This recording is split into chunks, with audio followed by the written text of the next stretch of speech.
This podcast is brought to you by the Disabled But Not Really Foundation, a local Kansas City nonprofit organization that pushes to instill a physical limitless mindset that breeds courage, confidence, and competence within the disabled community. You can follow and support Disabled But Not Really on social media or go visit their website at disabledbutnotreally.org. Their work and their mission is to really impact communities and make more people understand the benefits of inclusivity. Yeah. Broadcast live.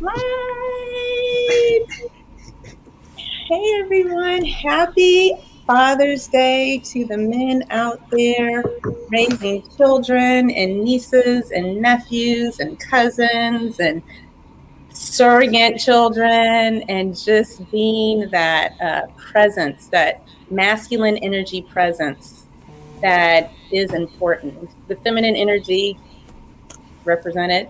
And today we are going to talk about parenting from a Black male perspective. Wesley Hamilton. I did my social media and I was reflecting on how, I just look forward to us talking and being together. I don't know what we're going to do if this ever goes off the air. We're just going to have to talk on the phone for an hour or two. Yeah, no, I agree. It's a vibe. It's truly a vibe, but it's always going to be a vibe when you're able to talk about things that you really, really like, that embodies you, Blackness, right? That's what this whole safe spaces is. And, we're unapologetically speaking our truth. And I think that when you have that, it's just like a family reunion, right? We can get around our people. We had a good time. We had them conversations, and that's what it is. Every time we bring somebody new on the show, it's you're just already family. And all we're doing is reconnecting. And so I think that's the vibe that we get, April. That's why it's so good. Yeah, I agree. And I'm going to put this out into the universe. This was able to happen through a grant that we received from Lululemon, the Here to Be grant. And we are looking to get more support in greater numbers so that we can expand this. We've had well over 3,000 views. We've been able to do some outreach. We've been able to connect with people throughout the country, and we want to expand this. Wes and I keep threatening to do a clubhouse. I'm thinking podcasts. We talk about books all the time. We want to get together. He and I haven't been physically together. COVID's over. So we have a lot of dreams and visions of how we can really continue to do the outreach and step into this space, this void where healing can happen. And so with that being said, we have Shawn Moore as our guest. He is in Atlanta, Georgia. So we got the Dirty South represented, the gateway to the South. I lived there for 12 years. I'm a peach. Shawn, I would love for you to share, you are a mindfulness sound bath, meditation. You heal people. You work at Morehouse College. You're a graphic designer. You're a coach. You talk about this man does it all. He's a Renaissance man. Please introduce yourself to our space. Yeah, thank you so much, April and Wes, for having me in this space. Wes, just like you mentioned, man, just coming in, it just feels warm. It just feels like family. I'm excited to be here. I'm just sitting in the chair trying to contain myself. I'm this is great. I'm not even looking at the fact that it's live. I'm chatting with folks that are new friends. So thank you for having me here. For me, I look at, and you mentioned being a Renaissance man and all of these things kind of on my tool belt. For me, and it took a while for me to figure out what was the connective tissue, because at a certain point, maybe if you asked me maybe about 4 years ago, it's I'm wearing a lot of hats and it's probably doing the most. But for me, the connective tissue is really creating space for people to have a level of self-inquiry and personal discovery. So when I look at what connects all of those things, that's really in that space. I've been working in higher ed and student affairs for over 10 years now, which has been great. A lot of that work has been in student life functions, student leadership, student activities functions. So I've had the pleasure of working with students at a lot of different colleges around their own personal identity development. You know, we know that, you know, in college, that's where people really figure out, that's their playground of figuring out who they are and what that can look like. And it's a safe space typically for students to be able to do that. And I've had the pleasure of being able to do that at a few different institutions. Right now, I am at Morehouse College. You know, it's one of those cool things, like, if you asked me when I started, this was one of the dream institutions I wanted to work at just because of what the institution does, developing Black men for leadership. And in the capacity that I'm almost in like my dream job. I'm a director for student leadership and talent development, where my primary role is to create those opportunities to help students figure out not only how they show up as a leader on campus, but then to be able to carry those skills into the rest of their life, whether that's an internship or life past Morehouse. And so I develop a lot of training, workshops, conferences, and other institutes that help students dive into that from a lot of different perspectives. For me, because I have a lot of autonomy in the work that I do, I always interject the mindfulness piece in that work. And so kind of like my dual life with that piece is serving as a sound bath facilitator, meditation teacher, and a restorative yoga teacher, to really still kind of create that space for people to be able to kind of turn inward. One, rest, because as a community, we just have a really complicated relationship with rest.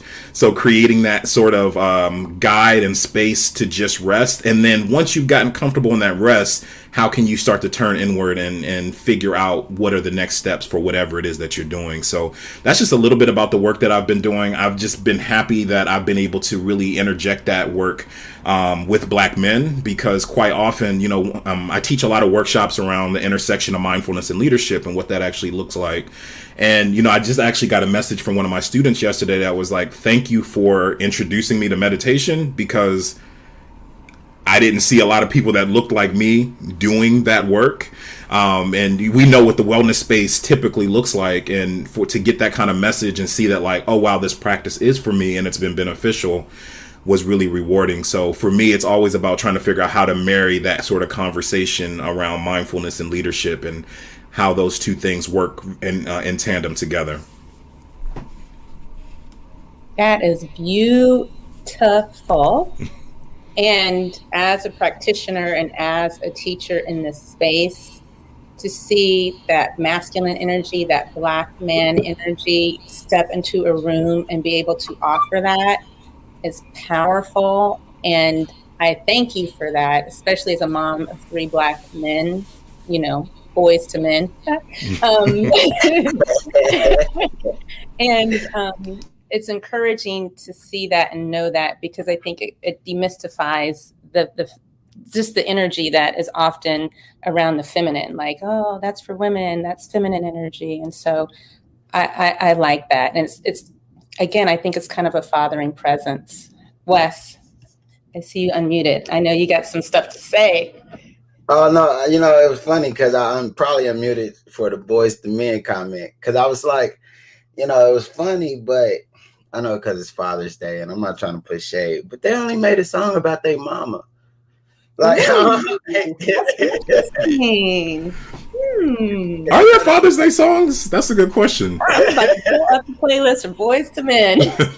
I'm like, you know, when you said it, I'm thinking, like, first thing came to my mind is like, I always would play the mama song around Mother's Day, you know, and like, man, do we got a Father's Day song? Do we got, I don't. Well, you know what? But that's the reason why we're having this conversation today. We're building better. We're building better men. We're building better fathers. And we're trying to make sure that our Black men stay alive so that they can continue being fathers, you know. And so I think that that's important as we think about, like, why, you know, I think I've seen enough conversations in the last couple of weeks about just the lack of acknowledgement when it comes to Father's Day, you know, or just the push with media and things like that. Like, I'm a single father. It'd be going on 9 years that I've raised my daughter alone. And that's all since I've been paralyzed. You know what I mean? And so for me, it's yeah, when Father's Day happened, I'm just like, it's another day. You know, I'm not really like pumped up. No, I'm not amped up for it like I do for my mom. Like, oh, it's Mother's Day. You know, you buying gifts a couple weeks before. You thinking about like how to make it just. And then for me, I'm like, man, but I've done all that extra work that, you know, that I watched my mom do as a father. But I don't even see myself as being or recognizing myself. Like, be honest, this morning I'm still overthinking what social media post do I make. Do I make it with me and my daughter? Do I make it with me and my father? Like, do I make it for everybody? Like, it's literally like consciously thinking. Because Mother's Day, you wake up, what's up, mothers? Happy Mother's Day. Oh, yeah, I love y'all. Have a great day. But then when it comes to fathers, there's so much stigma around Black men and Black fathers and just fatherhood, period. But really, when we talk about Black, right, a lot of our homes are missing fathers. So I think that the lack of just that acknowledgement, but it should always be there. So I don't know. It just kind of was like went from the songs to like no Father's Day songs to like where's the vibes when it comes to fathers? Like where's the uplift when it even comes to Black fathers, and especially like, you know, with Shawn working in the educational system as well as you, April. It's like, okay, you know, you guys are being able to create that new model for even young men and women to acknowledge that, you know, fatherhood is important and that it doesn't necessarily have to be biological either. You know, like we, at least I know coming from our households, we love our step parent. Yeah, for You real. know? So I just kind of look at it from that point, but we still, you know, like I'm always thinking like my dad and my stepdad, like how can I be able to provide value to them? But I would just go, you know, and let our listeners and viewers know like that is a stigma that we're still breaking in the work that we're doing now. It makes sense. So anybody that's a musician that does music, come out with that Father's Day song because we need one. We need something empowering because I think Yes. it'll speak. Yeah, put it in the chat, Absolutely. you guys, if you know of a song. I'm thinking, I kind of remember Drake saying some stuff about his dad, and that's all I can think of. No. I don't. No, you don't think so? I feel like I don't know if it was the best. I know he's had a okay. complicated relationship with his dad, so I don't know if it was the best. Touche. You But know, I do, you brought up something, Wes, and this is why I wanted to talk about this with you guys in particular. Like you said, we love our step parents, and I'm going to just be very candid. I know, like my father isn't an integral part. He birthed me. He was around until I was 8, but we are disconnected. And my uncle kind of stepped into that void. And so today I thought, oh, I'm going to give my uncle a call, you know? And I feel like as a Black woman, and I'll just be frank, I'm going to say this personally. I feel like myself and others, we look for support from other Black men to help us and to help our kids. And although I know we're strong and we'll be like, don't be telling my kids to do this or don't step into the zone, I know at the same time we're like yanking on those men in our circles and applying a certain amount of pressure. And I wanted to ask, do you guys feel that and sense that yourselves personally? well, I'll let you, Sean, answer that one first, you know. Yeah. I'll say, you know, as someone who does not have biological kids, I'll say that yes, absolutely. I can even talk very specifically at working at Morehouse and then even in the mindfulness space, right? So like at Morehouse, we will literally have mothers say, I need you to take care of my son, right? Like that. It's not even like I'm mincing words, I'm paraphrasing. It is, we get literally that sort of language. And so, you know, for me, I take, and you know, I speak very broadly for our staff in general, is that most of the people there take that serious, right? That this is a responsibility in working with and raising Black men to understand who they are and their place in the world, and knowing that looks different for a lot of Black men. And I think that's the beautiful thing about a space like Morehouse, is that you get a lot of different examples of what that looks like. Like there are students that gravitate to me and I work with them and I mentor them.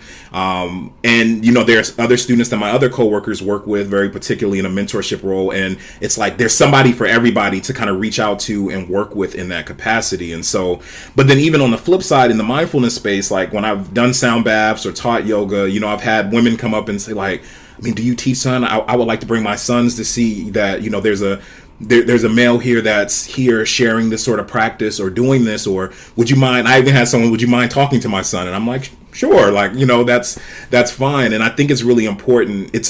I think it's an added responsibility, but I think it's a beautiful responsibility to have, because I think when we think back to us as a community, right, I think sometimes the communal aspect gets lost, and realizing that, like, we're all in this together of raising everybody together. And we get into this real individualized space sometimes, but, you know, I think if we lean back into that a little deeper, we have that level of support that's just inherently around. Yeah. What do you think, Wes? I agree. I feel like I'm looking up, but I feel like somebody just like delivered me food or something for Father's Day. Like, I'm like, there's no way like that. I know that's like a DoorDash or something just pulled up, and I'm like, yeah, there's no way. Gifts are coming. That just made me happy. I'm just like, oh man. All right, anyway. But that yeah, is important. You know, before I was a father, I had stepped up to the plate as an uncle, you know, to make sure that, you know, I played that father position in my nieces and nephews' lives. One of my older sisters had lost her husband, and while her kids were at a young age. So it was like, okay, for me, let me step up, let me be that figure. But I think in a Black community, we understand the lack of Black men. And so I think that there's always going to be that pressure, because it's like, you know, if you know right, please teach him right so that we can have him forever. You know what I mean? Like in that instance. So like, I think, you know, as soon as my sister's husband passed, it wasn't like she reached out to me and said, Wes, like this. It was just like I felt to take that responsibility to make sure that I could guide them in the right way, make sure that they could have that male figure in their life. So like Shawn said, you know, even as an educator, I mean, you know, a lot of my work too that I do, a lot of people are, you know, you see a positive Black man, or you see someone that's in a system that is doing something. You know, you have parents that's like, hey, I need you to talk to my son, or I would love for you to teach them something different, or show them how to be a man. A lot of those things, or those are the conversations, you know, or just have an idol or somebody they can look up to that's different, that looks like them. You know, so I think like it is always going to be a responsibility on us, just because it's not enough of us. And so it's like, if you don't understand, you know, it's like, it's organic in a way. Like I think our roots and just the cycle for us, it's organic for us to be able to pick up the baton to take care of young men and women when there's a displacement of so many men in our community, you know. And so I think that's, you know, so I know for a fact that I play father in many different elements. Rather, it's just the people I work. I mean, I feel like I do dad mode with a lot of even my athletes I work with, you know, especially if they're younger, because I'm like, oh, I can teach you something, especially Black men, you know, like, for example, one of my kids yesterday, he's 16, and he asked me, he said, you know, I don't really know what Juneteenth is. I'm like, what? You don't know what Juneteenth is? It hyped me up. Yeah. It wasn't like it was a bad thing, but it was like great for me to educate him. But he was more, I think, willing to tell me that he wasn't really like familiar with it, and really reaching out to his mom and saying it. Because by the time we were done training and his mom spoke about it, she's like, yeah, I try to have him watch this movie and that movie. And he wasn't feeling it, but he gravitated more toward me. So I think like we just, as men too, we're just in that realm where we just understand like, hey, I have that opportunity to plant a seed, because those seeds have been lost so long for generations, you know? So yeah, it's a responsibility. I think all men are fathers, all Black men become fathers in some way, rather your uncle, rather your brother, rather your cousin. Like if you have some type of influence that you can go ahead and plant a seed to someone that society already sees as less, society already sees as, you know, non-existent, right? Like we're going to be able to we push that envelope a lot harder. So Yeah, yeah, that I was know. good. It's Father's Day, so I'm getting, hey, I ain't about to hold nothing out. When we talk about Black, we gotta be real about, You on a roll, brother. Yeah. You made me think of quite a few things. One, I was thinking, so much has come up around the issue of gender, right? But when I understood men and boys, because I'm raising them, and men, when you were saying you were able to speak with your athlete who's 16, and you said by the time we finished working out, you were able to educate him. And I understand I had to learn, because I'll get in somebody's face like, look at me, tell me what you're thinking. And the shoulder to shoulder connection that men make, and it's through movement, and they engage in a different way. I think that's really important. And as a woman, a female, I didn't understand that. And then two, that fathering women and men. And I'm sure so many women, like, we are fathered by our partners, and it's good and it's bad, you know. And then three, what I really want to bring up is, why aren't there enough men? And it's a direct reflection of trauma. It's a direct reflection of somebody being incarcerated. It's a direct reflection in my eyes of what has happened to Black men. And that's what I wanted to just bring out, and have you, Shawn, talk about that, because you're in the space of healing people from trauma, intentionally or unintentionally. Yeah, and I think the immediate thing that came up, especially as Wes was talking, is, the word that keeps resonating is the word responsibility, right? And we think about that, and I think part of that is having a responsibility to show up as a father means that there also has to be a responsibility to make sure that you are able to fully show up as yourself. And that means having some of those tools to take care of yourself in a very particular. It's one of the reasons why, like, if anybody knows me, I'm preaching self-care all the time. Like, because it's like we are tasked to show up for so many different people, but it's like, are you showing up with the empty cup to then try to pour into somebody else? And, I know there's a lot of ways to kind of flip that script and that conversation, but it's like we should always be giving from our overflow, right? And I think when we think about that lack of maybe role model or father figure in that space, I think folks are there, but they might be there with an empty cup, right? And then we're expecting them to show up giving of something that they might be working out of a deficit themselves. And so I think that's where we run into some issues in a lot of areas of growth, is that, vulnerability comes from that overflow, right? And I think even what Wes's example is like, that's a level of vulnerability, but there's work that has to happen to get there. And it's like, for the people that are taking up this responsibility, are they doing what they need to do to take care of themselves to be able to give from that overflow? That's one of the reasons, even April, like when we first started, before we started, I was telling you, I'm coming off of a week off. It's like, for me, it was really important. And I got another week coming in July, because I think back to, like, okay, the school year is starting.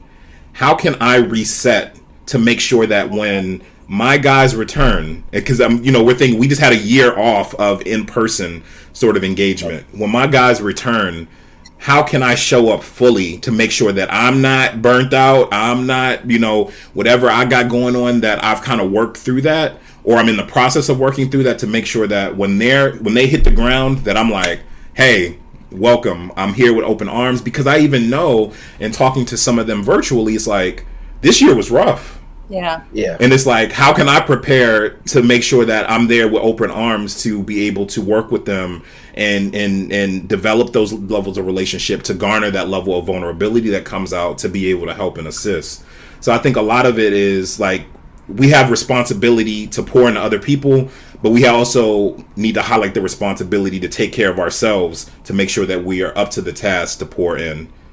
No, I love that, Shawn. I literally, I think my last social media post a couple weeks ago was about mental health and me taking a break. Yeah, you were like, I'm signing off. Like, I might share some stuff on my stories, let people know I'm still here and I'm living my life, right? But I had to, you get all that pressure from last year. And then I just seen a post recently, and I think it was like, it was like somewhere in Canada, but the post just, this is what we relate to. So just say like your city or whatever. It's like, hey, you know, we're shut down, right? And it's like, oh, we're about to open up. And so I think under the thing was like, but I'm still dealing with financial, social, this type of issues. And then it's like, oh, okay, but it's cool. But now we're open. So like for me, since COVID and everything opened up and so many businesses and structures was so really ready to open back up, get that revenue in, get those things funneled in, get people together, that now it's becoming overwhelming. And so for me, you know, business opportunities starting to come up. You know, you're going now like from virtual stuff, it's going back to in person, it's going back to meetings, it's going back. So I had to find a way to understand that, like you said, Shawn, like I was sitting there training, I was even training myself, but I wasn't pushing myself. I wasn't giving myself anything more than just the bare minimum. And I felt like I was doing that to my athletes and I was giving them a disservice. So I took off of training for maybe about a month. And I just really just started pushing it back out. And, you know, and I was vulnerable with them. Like you said, like I was able to fill my cup back up, where now that vulnerability was organic and authentic. And I was able to reach out and say, hey, y'all, this is why I've taken a break. You know what I mean? Like I'm going to dwindle this down so I can work a lot better with you, so that I'm giving you all of me and not just half of me.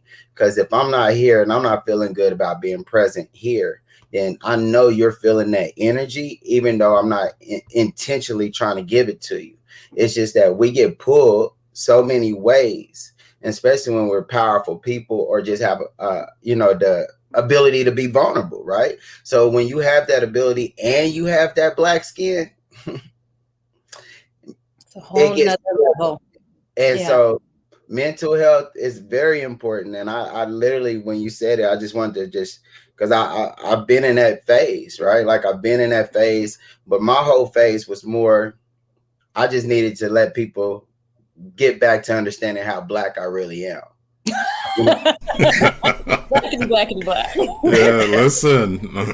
That, you know, that for me, that was my mental struggle. It was like, because so many people will create their own persona of you, but they don't, you know, they're not looking at you no more, right? They're going behind the skin, not understanding what you embody within the skin, right? Like the struggle, we can struggle for so long. Just because we're living and being positive doesn't mean that, you know, I was, you know, April, you remember that video I did? I think we talked about it. I said, you know, if you don't, my grandma stay in the hood. You know, most people's grandmas stay in the hood.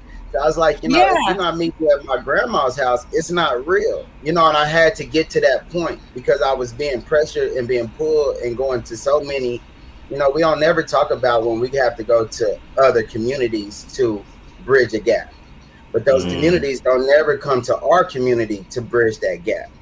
And so for me, it was like, I had to come to realization. It's like, well, I come to your cookouts, I come to your parties, I come to all your functions. They look nice. Yeah, it's amazing. But you going to pull up to my grandma's house on 36th Street? You know what I mean? Like, are you going to come and go to a barbecue there? Or are you going to come and spend 6 hours there, 3 hours there, the same uncomfortable time that I spent in your area that you're not even paying attention to? So it was like, for me, that's what I mean. Like, I had to really let people know how black I am, because I don't want the people that taught me how to be me to look upset because now you've advanced to a point and you forgot. It's like, no, you just have to understand that those same people that's respecting you, make sure that they can pull you and come to where you are the same way you're vulnerable enough to come to them. And that's where you talk about that cup. You know, like, our cups are full enough where we start going to other communities, but then when we get back to ours, it's empty. Because we done poured so much into them to educate them, right? Because we're not doing, we become empty because we're telling you so much of the same things that you should already know. So by the time we get back to our community, we like, look, man. Like, it's hard, right? Now you drained. You don't even know. You like, man, listen. So it's real. We are emptying our cups to help people unlearn to learn. You know, and it's like when we get back to the people that are still learning, they're not unlearning, they're learning. it's like we have to make sure we're giving it to them. So my mental break was that I want to give more to my community than outside of my community, especially with the world opening back up, because we had a lot of false promises last year. And now that the world is opening up, you get to see it because there's no action taken. We still, and so yeah, no, I'm here. I'm present. And Juneteenth was yesterday. So at the end of the day, if you want to understand why I'm right here, right now, well, listen, I think my city we had our best Juneteenth event yesterday, and I'm pretty sure it was a lot to do with the recognition that, we finally got in 2021. But at the same time, I think most cities empowered communities yesterday. Yeah. It was beautiful. I mean, it was hot here. It was over 100 degrees, and I didn't even care about sweat. Oh, I didn't, and all the other Black people didn't either. It was beautiful. We used to that. We was sweating, t-shirts, everything, but I was like, man, I don't want to go nowhere else. Like, I am so, like, I didn't even know there was that many Black people in my city till yesterday. Like, that's how thick it was.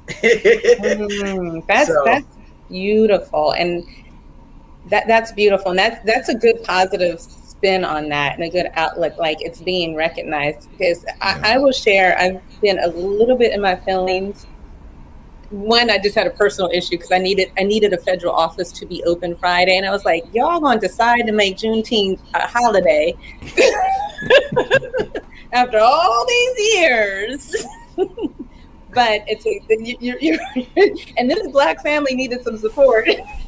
Yeah, right. But that is a beautiful thing. I actually got really homesick because I'm a native of California, and my sister, I'm going to shout out, she's on the board of the Crenshaw YMCA. And when you talk about like being Black, like I went to summer camp at the Crenshaw YMCA, and even, Shawn, you're from Atlanta. I'm sure you've heard of Crenshaw Boulevard. Wes, I know you have too, because he keeps going home, and I keep like having this jealousy because he's all in my hometown. But I got to watch the video footage, and just like, California isn't a Black city, LA's not a Black city, but it goes to speak to what you're talking about, Wes, the way I grew up, like just being in community and seeing all those Black people and some others doing yoga at the Crenshaw Baldwin Mall and at the Crenshaw Y. It's like my heart had a longing, and Pittsburgh did some things too, but I was in Rest and Restoration yesterday, and I thought that was such a beautiful way. I was telling Shawn, I was with a group of Black women and just fostering community and growth within myself. And what's important, I think, is like us seeing our value. And it's so wonderful to see, like, you were able to celebrate that. And Shawn, you're in Atlanta. It's not DC, the chocolate city, but it is Black out there. It's our people in Atlanta. Are you from Atlanta, Shawn? No, I'm originally from Baltimore. Okay. I've been here in Atlanta for, almost 8 years now. But yeah, originally from Baltimore, and it was yesterday was still a relaxing day for myself yesterday as well. But even Friday, I was out running some errands, and I stopped at there was a particular. You're familiar with the West End Mall over in that area, right? There's like a African shop over there, and I went in just to get my incense, to do my incense and my black soap and all that kind of stuff, and the line in there was jumping, but it was people buying stuff in preparation for like Juneteenth, like, and it was like beautiful to see, and it was just kind of like, wow, like people are celebrating and people are excited, and you saw this renewed energy. And even in the store, it's like people were having conversations with each other that weren't like, I was like, oh, y'all aren't together, but y'all just started sparking up conversation. It was beautiful just to see that, like, in observation. Like, normally when I go to places, if it's a line, I'm not gonna do it. I'm like, all right, I'll come back. But I just stayed in because it was beautiful to be in observation of, like, wow, it's some energy around this, and it's celebratory and it's exciting energy. And like, people were talking about events, and people were sharing events. Like, oh, I know this is happening tomorrow. Here, take my cell phone number. I'll send you the details. And I'm like, this is beautiful. Like, it was a nice reflective moment to see that in the city. And we're in that collective space, that's what we need. And that's why we have this, right? This platform. But no, I think that's what it's all about, y'all. I mean, yeah, yesterday was, whew, I just, and I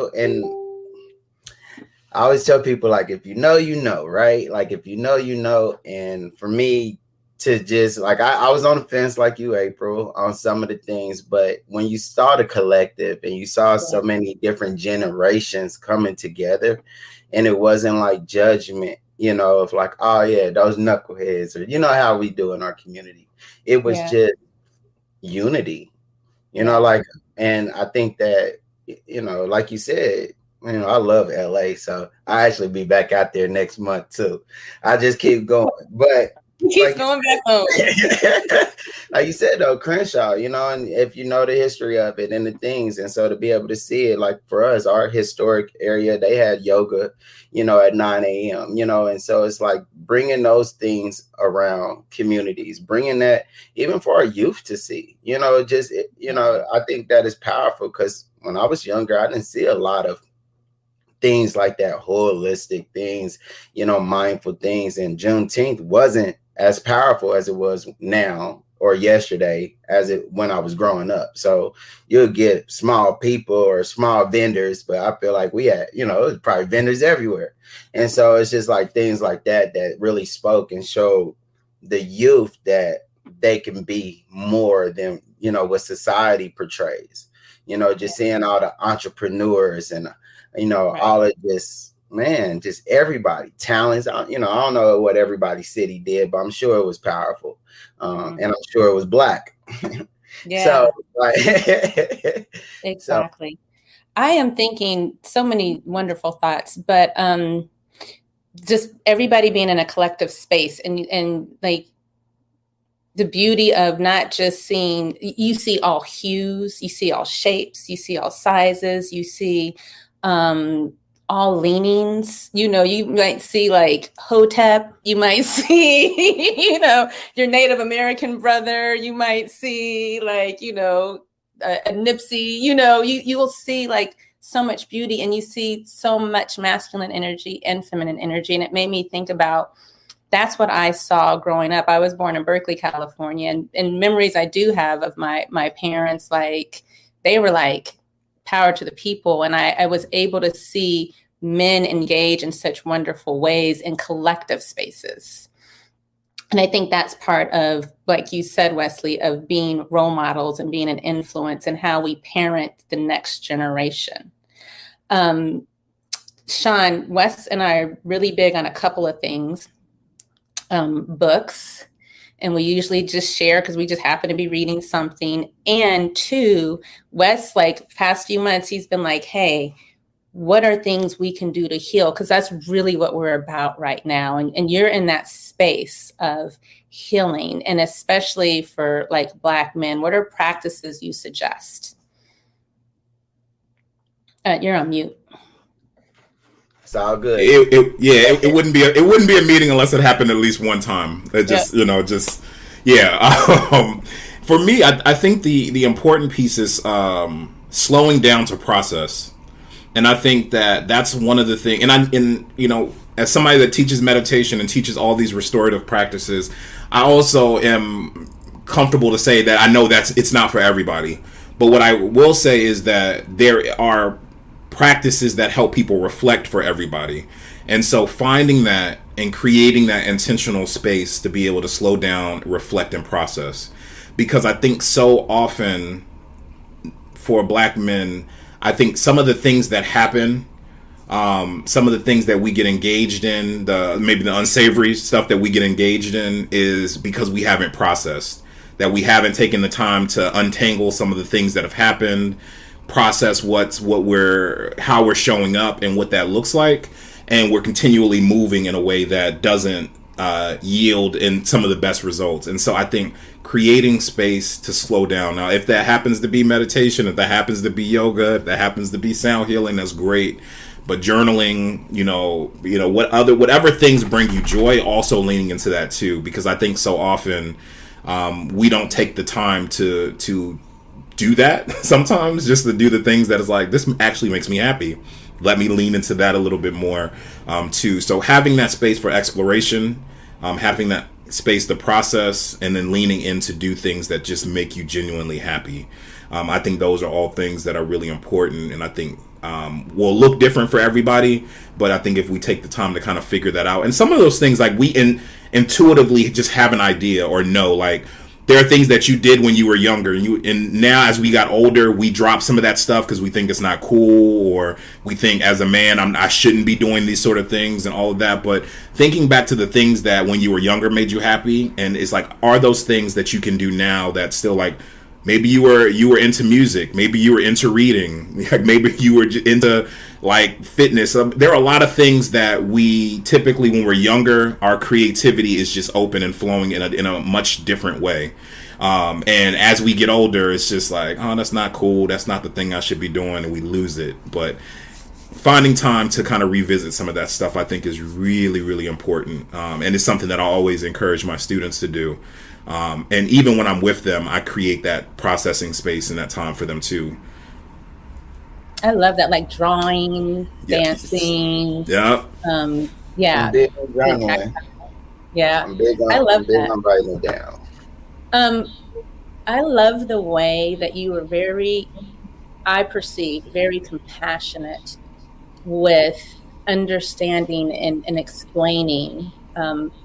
And we were talking about, like you said, Black men, this could be for everybody, but you're like, we get into unsavory habits and ways, and basically we begin practicing things that aren't supportive of our human experience. That's such a wonderful, compassionate way, because I feel personally, even me, like, boy, why are you out here drinking and smoking and hoeing? And, we like are hard shaming. We start shaming. Yes, that's it. And if there's one way you want to turn somebody off and not listen to you, is to shame them, right?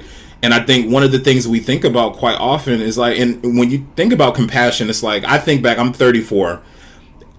I've done some crazy stuff, like when I was younger, in college, in high school, in my full adult life. And so, for me, I don't look at anything as a mistake. I look at things as lessons. And so, if we can get something from it, it can be something that's teachable for us.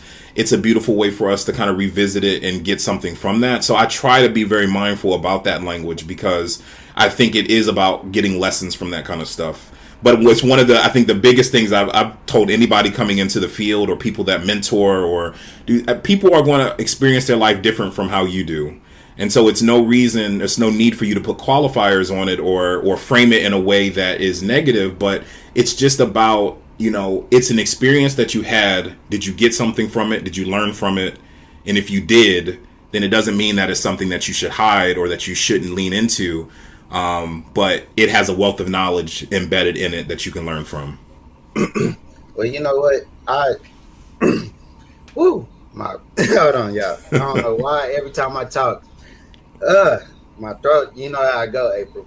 I guess I want to piggyback off of that, because it is important, that we understand the difference, and we understand, like, even in our communities, there's so much learning that we have to do, because there's a lot of shaming, right? Like, there's a lot that just goes around because we don't know no better. It's kind of like generation after generation is really saying the same things. We're finding that, younger people are just speaking the same thing their parents said, and teaching the same things that their parents did. And so when we talk about even Father's Day, we talk about things. Me as a father, I'm constantly learning how to be a father. You know what I mean? Like, it's not like, you grow up I didn't grow up in a 2-parent household or none of that. But at the same time, even some of my friends that have experienced that, there's so much generational things that are going on that have been embedded from, years ago, that if we don't know how to, really teach ourselves or learn, like Shawn was saying, we miss out. We miss out on the parenting aspect. We miss out on teaching. So the work that you're doing, Shawn, the work that you're doing, April, even myself, it's like we're creating thinkers, right? We're creating minds that start to roll to consume new information that we never received before. because that's the thing. It's like there's so much information out there, but even for us, we have to be able to teach. So how do we teach our Black men and women to deal with anger? How do we teach them how to deal with their trauma that they're dealing with? Like, we can't just sit there as a parent and say, hey, I need you to go do this, when there's all these other things that they have to unpack, or they have to figure out how to learn. Like, there's another community of people that's like, oh, write it down, right? Like, journal it or read a book. Like, we know there's a stigma with Black people in reading. There's a stigma with Black people in education and knowledge. So it's like, when you look at it from that standpoint, there are things that we have to, as a community, we have to find a way to take away from the shaming aspect and come with more empathy and understanding that someone could be going a certain route because no one else taught them a different, path. And so when we understand that, and knowing that we're creating a path for us now, right? Like, those paths, those roads ain't been there that long. I think Dave Chappelle said it, on that Sticks and Stones. He said, we know who made those roads, right? Like, so all in all, when we know that we're really constructing what we want to see in the future, that we have to take away from just, like, I look at everybody now and just kind of understand maybe their position, and it's like, okay, I get it. Like, I understand why my father wasn't around, a certain part of my life after I started to talk to him, or just look at his life and educate myself on just Black men and what was going on in that time period. So it was like, okay, I got a little bit more understanding. I might still wanted you around, Pops, but I'm not knocking the fact that you're there for me now. Right? Because now I understand why you wasn't then, and again, like, for my mom, it's like things that she has to learn when it comes to Black men in that time. So there are cycles. And so, like you said, Shawn, like, just taking away the stigma and not, because whatever, what my dad did 15 years ago, he's not doing now. You know what I mean? So that shaming and stuff of, what he was or not, this good father, or no, it's just that some people don't understand the process, or understand, like Shawn said, the pressure. You're trying to be a father and your cup not full. You got all these responsibilities to not just be a father. You have to be everything.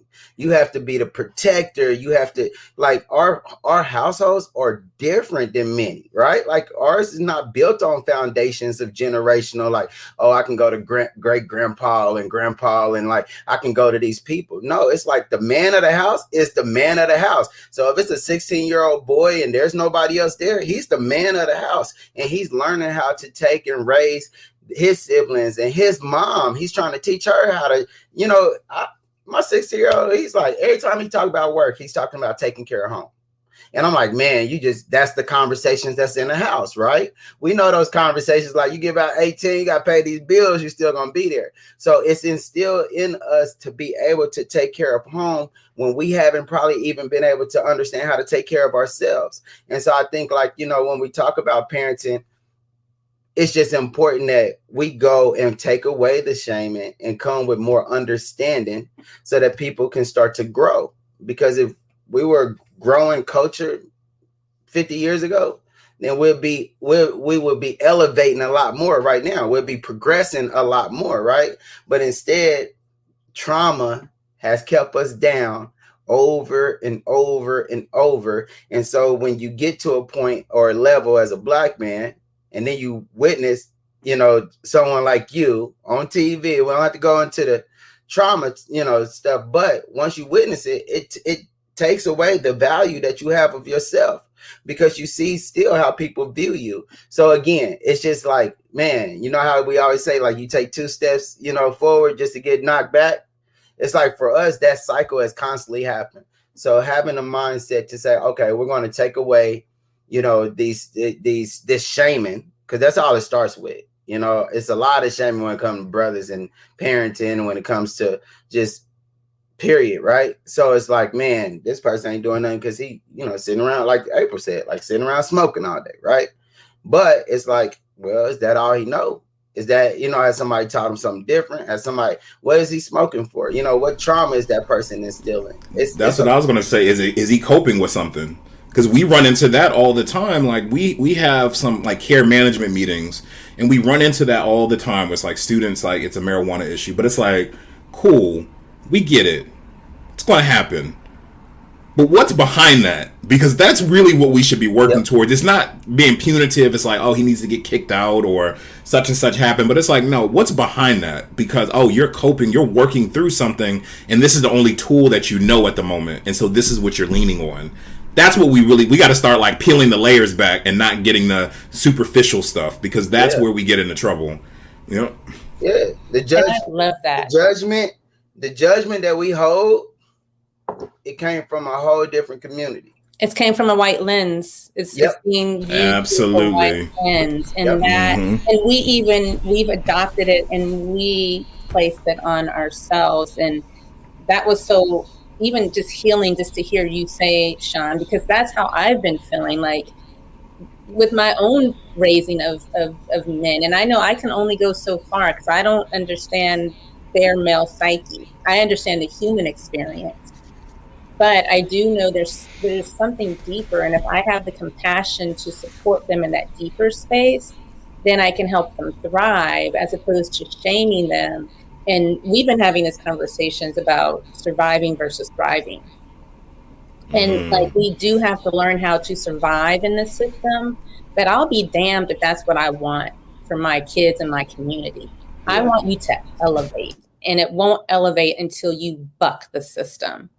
And so, this is, it's a lot. And I think this is a platform where we can at least bring that to the surface, right? Cream rises to the top. Yeah. You know, and that's what I want to do. I want us to bring up that cream and that fat and that stuff that's essential, and let everything else peel away. I wish we had like 2 hours, but I have this vision. So here's the vision. We're all going to go home, which is Los Angeles for me, and West. Facts. We're going to go to the beach. Shawn's going to bring all his sound bowls because they're very expensive. I was going to buy some, and I was like, Lord, they cost a lot. They're a little bit of an investment. They are. You're going to bathe us with sound, and we'll have the healing. Like, I'm ready for us to come together. We need to make that happen. More of these conversations, so we would love to invite you on again because we're looking to extend this. It's almost been a year that we've done this, so most definitely. With that, do you guys have any like shares, like any literature you've been reading lately that, or something you have read in support of like Black parenting or healing or anything recently that you would like to share? You know, honestly, I hit my 2 books because it's only 2 books that I've, at least my 2 recent books. So of course I did the Marathon Don't Stop book, which is not an official biography of Nipsey Hussle, but it was very powerful. And it was powerful. It really just talked about Nipsey's upbringing. And so that really, I loved it, and I feel like Marathon Doesn't Stop. That's the name of it. Marathon Don't Stop. Things that Marathon Don't Stop, and so it. I think for anybody, it really speaks, but it also talks about like how Nipsey was raised and why he focused more on like making sure that his kids had, generational wealth, and making sure that they had, they put emphasis on the trust funds that he, created, and the knowledge that he had. But then the second book that I'm reading right now is Rick Ross's book. I think it's called Hurricanes, and it was just on Audible. So I was like, man, let me check it out. I just heard Nipsey book. I'm like, it's powerful. And when I listened to it, it just really just like, I never knew his story. Like, I didn't know how much in the game that he was. I didn't know like the background. And so for me, as for Black people too, it really spoke of like the grind. It really spoke of like what we have to put in as an effort to really get to reach the peaks that we're at, and then what systems and things are going to constantly try to break us down. So I think it was just very powerful. So those are 2, and of course Black Pearls. I always tell people, so Black Pearls, 365 days of African American meditations and affirmations, for sure. Hold on, I got you. Eric, Copage's And book. so, All right. yeah, so it's very powerful. I read it every day. It's just a different passage every day, but it is something that you can embody. And like as an educator, Shawn, I recommend you get it for some of your students. Like once you start to read each page, you're like, oh man, it gives you your strength, it gives you your vulnerability. It's just powerful. So I like that. It's interesting. Beautiful. The two books you shared, we shared three, but two, Nipsey, and you brought in that fatherhood aspect. I'm assuming Rick Ross is a father too. And I feel like, I think so. yeah. Yep. And I feel like I watched a documentary about his mother. And she was a nurse, or she had three jobs. Like, I just remember watching this documentary kind of about his story, and I was enlightened. I was like, okay.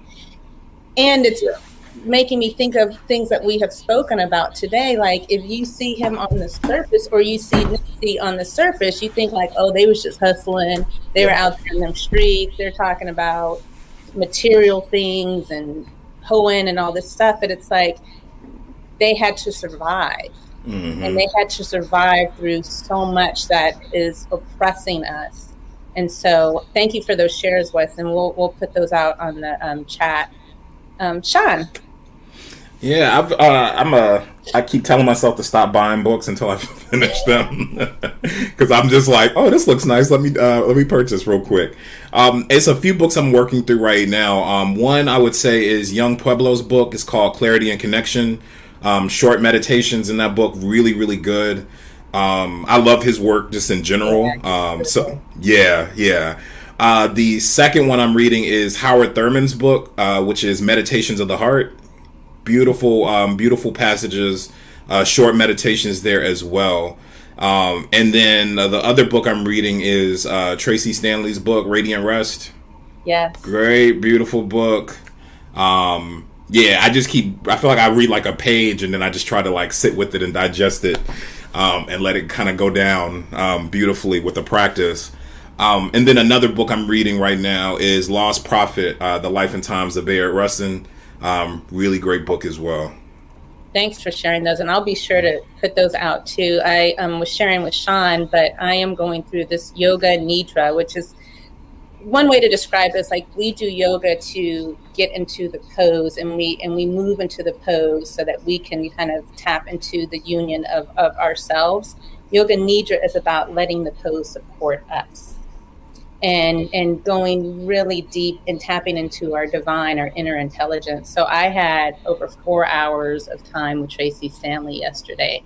And if I'm correct, she's in California. So now I'm adding to my vision of her supporting us. And Radiant Rest, I just downloaded that yesterday myself. You gotta let me know what you think as you're moving through it. Yes. Okay, we're gonna share that. Yeah. And Wes brought up last time, he's like, and Young Pueblo is Latino, if I'm correct. Mm-hmm. And, we're all Black everything. However, we know that we are a collective human experience. And so I've been reading books to get through a certification in this book, Nonviolent Communication by Marshall Rosenberg. He's a Jewish man, and you see I have it all tagged up. This book has been so enlightening, and I feel like I've been tested and my violent language has come out. You say something and you're supposed to learn from it, and then you catch yourself, you're like, ooh. Like when we talked about shaming in our language, this book is really helpful in understanding to support yourself and get what you need, and to communicate that, as opposed to communicating what someone else is seemingly doing to you. And he has worked with groups, and he says it nicely, but in the hood, he's worked with factions that have been against each other. So nonviolent communication, I feel. He's a PhD. I think he's a psychotherapist, but this has been really, really, really good. And Tracy's book, I'm going to start that. And Octavia Rahim has his book. Gather. Yeah, so I've been checking that out. So we share that with all of you, and I just appreciate your male energy on this June day. Well, happy Father. I mean, this weekend has been full, you guys. It was Juneteenth. followed by Yeah. Father's Day. So this is Yeah. like a great time to get together. So You guys have any other closing words you want to share? You want to dispense to the collective? first though, Shawn, we have to connect. You in Morehouse, a lot of my work and stuff I want to just kind of let you know it's like really trying to push the envelope for Black people with disabilities too.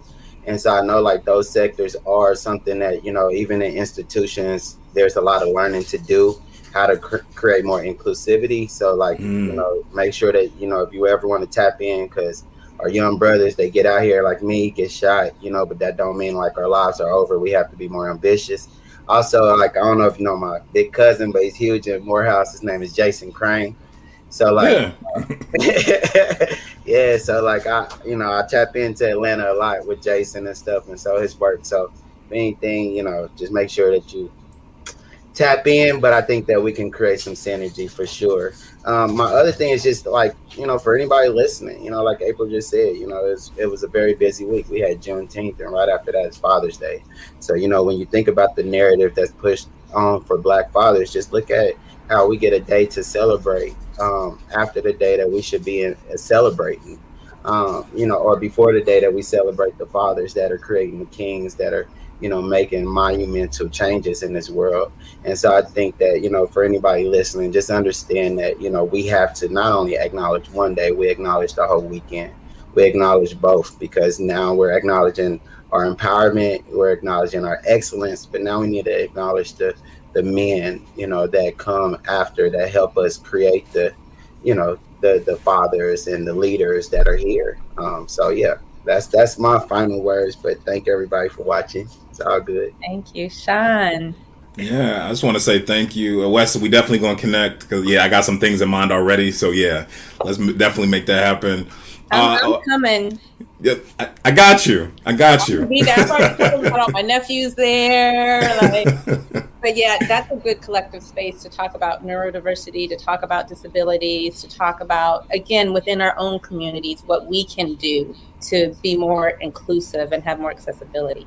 Okay, I'm quiet. Yeah, no, you're good. You're good. What I would say is, just to echo a point that we made earlier in our conversation, it's like we have a community responsibility to build and develop each other. But in order to do that, we have a responsibility to ourselves to take care of ourselves. Mm-hmm. So make sure that, whatever it is that you're doing, take the time to pour back into your own cup.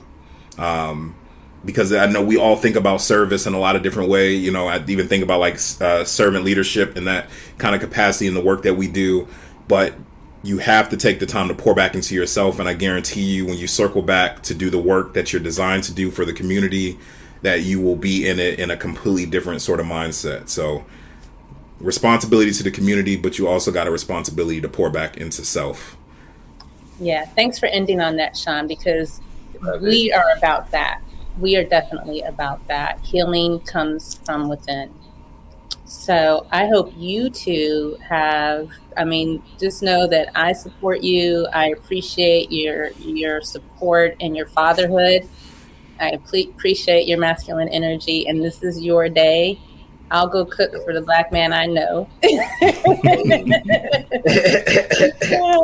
support of that too. And Shawn, we look forward to educating, growing, and staying connected with you for sure. All right, Mr. Juneteenth, Wesley Hamilton, representing Kansas City. I hope you have a beautiful day. Thank you both. Bye, Amy. We look forward to seeing you. Thank you, Amy, for letting us, for communicating for us to those that we are unable to communicate for ourselves. Love you, Amy. Thank you. Yes. All right, you guys. Happy Sunday. Happy Sunday. Bye. Thank you for joining us and listening to the podcast. If you would like more information on the guests and the stories that you've heard today, and to hear stories from others, subscribe to the podcast. We also invite you to subscribe to Open Up Pittsburgh's newsletter, as well as our YouTube channel. We want you all to take care, and remember to make your own stories. This is April. Peace.